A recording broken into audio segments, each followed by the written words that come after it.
చేయడం ప్రారంభించింది. అవును. అదే కాన్సెప్ట్. వాస్తవంగా ప్రతిపక్షం అంటే అర్థం ఏంటి? అధికారం కానటువంటి వాడు. అంతే. ఇప్పుడు 4-5 పార్టీలు ఉన్నాయనుకోండి, అప్పుడు నో డౌట్ ప్రతిపక్షం ఎవరు, అప్పుడు ఈ 10% వర్తిస్తుంది. అవును. ఇప్పుడు కాంగ్రెస్ ప్రధాన ప్రతిపక్ష హోదా ఎందుకు ఇచ్చారు? ప్రతిపక్షం బోల్డ్ ఉన్నారు అందులో, సమాజ్వాదీ ఉంది, లేకపోతే వాళ్ళు ఉన్నారు, వీళ్ళు ఉన్నారు. అవును. కానీ టోటల్ గా ఉన్న వాళ్ళలో 10% కంటే సీట్లు ఎక్కువ వచ్చింది వాళ్ళకి ఒక్కడికే కాబట్టి. అది అవును. అలా కాకుండా 10% సీట్లు ఇద్దరు ముగ్గురు మధ్యన వచ్చినాయి అనుకోండి, అప్పుడు వాళ్ళలో ఎక్కువ సీట్లు ఎవరికి వచ్చింది అనేది లెక్కేసి వాళ్ళకి ఇస్తారు హోదా. ఇస్తారు. ఆ విధంగా ప్రతిపక్ష హోదా ఇంతకుముందు బీజేపీకి రాలా, ఆ రోజుల్లో తెలుగుదేశానికి కూడా ప్రతిపక్ష హోదా రాలా. కాకపోతే ఫ్లోర్ లీడర్ గా వచ్చింది. ఎందుకు? ప్రధాన ప్రతిపక్ష ఫ్లోర్ లీడర్ అయ్యారు అప్పుడు ఉపేంద్ర. ఆ కాన్సెప్ట్ తో నడిచింది. అప్పుడు 32 సీట్లేమో వచ్చినాయి తెలుగుదేశం, అప్పుడు బీజేపీకి ఉన్న 2 సీట్లే. కాబట్టి ఆ విధమైనటువంటి ప్రతిపక్ష ఫీలింగ్ తో ఇచ్చారు అవకాశం.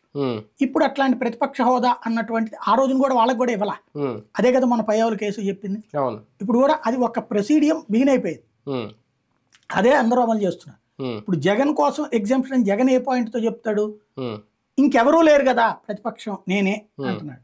ఇది కొత్త పాయింట్. దీన్ని కోర్టు అంగీకరిస్తుందా?